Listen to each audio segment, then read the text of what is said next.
여러분 반갑습니다.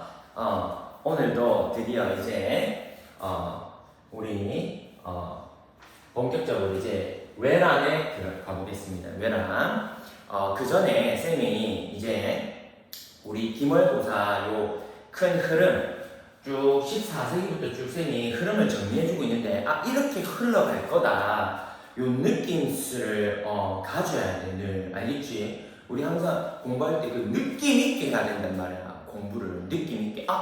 이 큰 틀에서 항상 이런 말 있잖아. 명언 중에 나무를 보지 말고 얘들아 숲을 봐야 돼. 숲을. 큰 틀. 알겠죠? 그래서 이렇게 흘러가구나. 여러분 머릿속에서 이 거대한 큰 흐름을 여러분이 느껴야 돼요. 알겠니? 항상 공부는 쌤 말하지만 페어웨잉 느낌 있게 해야 돼. 느낌 있게. 자, 그럼 가봅시다. 자, 그러면 쌤이 쭉 정리해줄 때 총 정리 비슷하게 보면 우리 14세기 참고로 13세기에는 이 원 중심으로 해서 맞죠?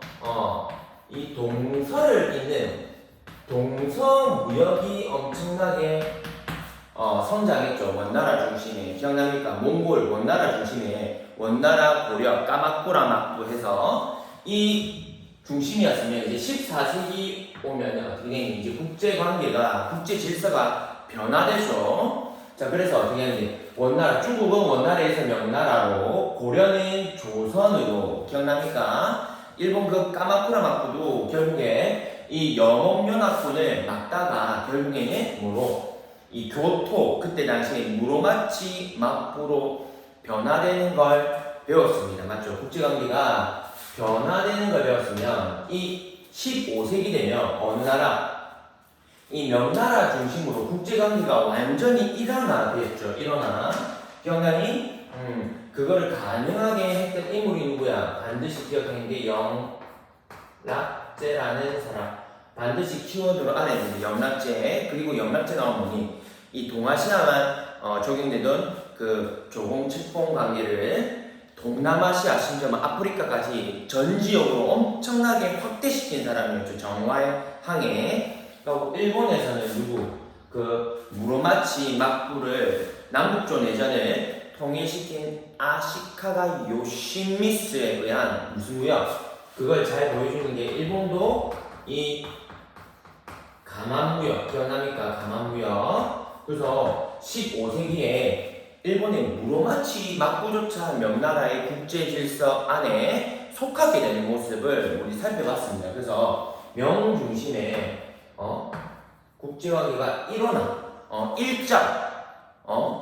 이 탄생하는 모습을 봤다면 이 영락제가 죽고 나서 이제 16세기, 정확하게 말하면 15세기 중엽부터긴 한데 이 명나라 그 일장이 흔들리기 시작하는 모습을 우리 살펴봤습니다. 그래서 명나라 같은 경우 북쪽에는 북쪽에 오랑캐 몽골, 특히 오이라트나 타타르 부족, 몽골 부족이 내려와서 명나라를 괴롭히기 시작했고, 일본 같은 경우에는 기억납니까? 이제 흔들리기 시작하죠. 일본 이 정국이 불안해지죠. 기억나?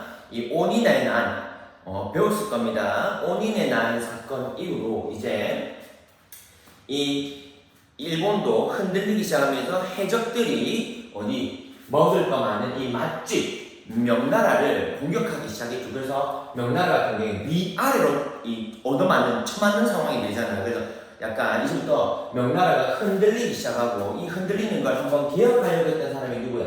장거정이라는 사람이 이걸 개혁하려고 해서 만든 그 개혁의 핵심 내용은 뭡니까? 이제부터 세금을 뭘로 걷는? 은으로 걷는 1조 편법을 들 수 있습니다. 그거 꼭 기억해야 돼. 나중에 어차피 경제 파트 가서 다시 나올 겁니다. 장거성의 개혁 되겠죠. 그래서 정치적으로는 북쪽에 오랑캐야 남쪽에 외국에 있는 명나라가 이제부터 뭐 한다? 명나라가 흔들리는구나. 맞죠? 흔들리는 모습. 그래서 명예 공룡 배웠어. 자, 조선 같은 경우에는 뭐니? 흔들리죠. 맞죠? 왜지? 분단 정치, 동인, 서인 이렇게 나뉘어져서 편가르기에서 싸우기 시작하고 조선 같은 경우에 1392년에 나라 만들어져서 200년간 너무 평화롭다 보니까 승리했지. 그래서 뭐니 군대 이 국방력조차 흔들거리는 거지. 이 군대도 너무 개판이 되고 이런 식으로 해가지고 됐단 말이야. 그래 반면에 일본 같은 경우는 완전히 달라져. 일본 같은 경우에는 뭐니 거의 약 100년, 150년간 혼란기, 이 하극상의 시대, 이 전국시대, 이 생코쿠 시대 똑같은 말이었죠. 생코쿠 시대 이걸 통일한 누구? 도요토미 히데요시가 나오면서 그거를 가능하게 했던 가장 핵심 무기가 뭐야? 총이었죠. 오다 노부나가가 이 오다 노부나가 나가 신호 전투 기억납니까? 그 나가 신호 전투를 통해서 이 조총의 위대함으로 우수함을 통해서 기억나니 전국 시대를 결국엔 누가 이 도요토미 히데요시가 통일하게 되고 그래서 일본은 엄청난 성장을 이루게 되는 걸 살펴봤습니다. 그 결과가 뭐다? 일본이 누굴 쳐들어간다? 이 조선을 쳐들어오는 임진왜란. 우리 동아시아에서는 이거를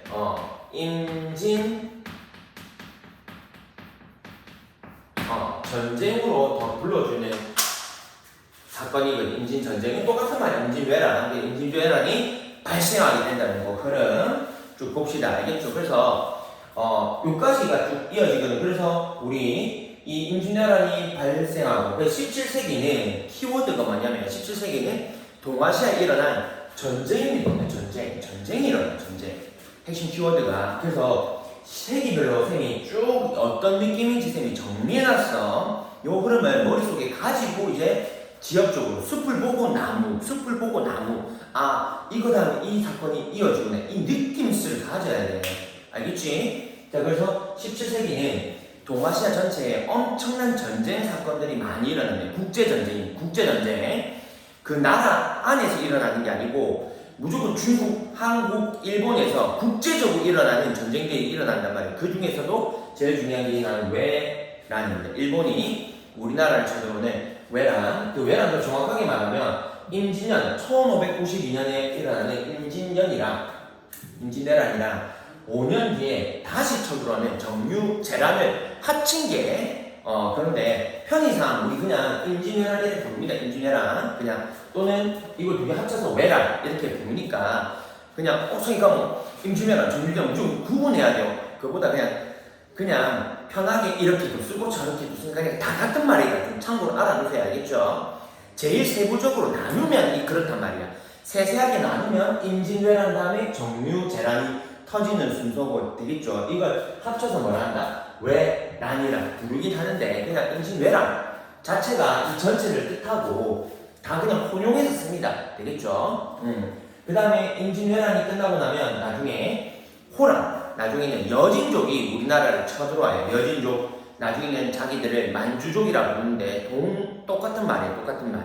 그래서 이 호란 그게 뭐다? 정묘호란과 병자호란에서 이 파트는 그 한국 사람 거의 동일합니다. 거의 동일한 느낌이 강한 곳이라서 배우게 될 거예요. 그래서 17세기는 외란과 호란 되겠나? 그리고 이 17세기를 지나면 이제 18세기 전쟁이 다 종식이 되고 이제 다시 이제 국제 질서가 다 변화가 된다. 항상 쌤이 말하지만 얘들아 전쟁이라는 거는 내 거 연끌해서 올인 제대로 연결해서 올인해오는 거야. 그래서 이 둘이가 올인해서 싸우는 거야. 즉 여기서 반드시 승자와 패자가 나오고 여기서는 이 전쟁이 끝나고 나면 이 전체 국제 질서에는 반드시 변화가 생기게 되어 있어요. 그래서 이 18세기 되면 중국은 이제 명나라가 이제 또 멸망이 하게 되고 나중에 배우게 될 겁니다. 알겠죠? 정확하게 말하면 이제 17세기 중엽부터긴 한데 하여튼 18세기 되면은 청나라가 전 세계 1인자가 또 되게 될 거고요. 우리나라는 유일하게 그대로 갑니다. 근데 정확하게 말하면 임진왜란이 끝나고 나면 이제 정확하게 말하면 조선 후기라 불러주는데 조선 후기. 우리나라도 이름만 조선이지 엄청나게 많은 변화가 있을 거거든요. 그래서 청나라, 조선 후기, 일본은 이제 이 도요토미 히데요시가 죽고 나서 이 전국시대를 통일한 나중에 마지막 최후의 승자 도쿠가와 이에야스라는 애가 나와요. 얘가 마지막 지금의 도쿄, 그때 당시에 이 도쿄를 에도라고 했거든. 에도. 그래서 에도 막부로 바뀌게 될 거야. 그래서 일단은 우리 이제 지금 임준왜란 가기 전에 큰 흐름 틀을 쌤이 이불로 이까지 해주는 겁니다. 그래서 18세기, 19세기까지 이게 전부 다 계속 이어질 거야. 18, 19까지 정확하게 말하면 18, 19까지지. 오케이. 18, 19까지 18세기 이후 18세기 이후라 했어야 되는데 하여튼 적으면 되지. 소신 이후로 해가지고 18세기 이후로는 국제질서가 이제 청나라, 조선, 후기, 에도 막부로 딱 재편이 돼서 쭉 이어지게 될 거다. 그래서 요 흐름을 쭉 틀을 좀 먼저 가지고 있고 키워드를 가지고 그 안에서 좀 놀았으면 좋겠어요. 되겠니?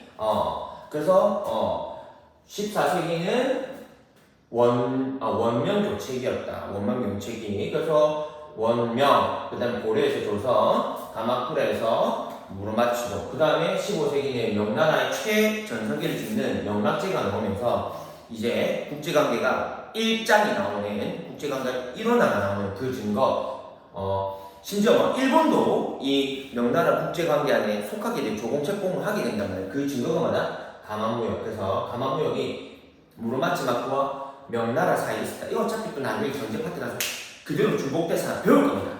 참고로 되겠죠. 16세기 하니까 이게 변화가 또 일어나죠. 변화가 일어나서 명나라도 흔들거리기 시작하고 이걸 개혁하려고 했던 장거정이라는 인물도 있었고, 조선도 내부적으로 이제 뭔가 흔들리는 모습이 나오죠. 서로 싸우게 되고 군대도 너무 평화롭다 보니까 군대도 개판이 나고, 그리고 일본 같은 경우는 뭐니?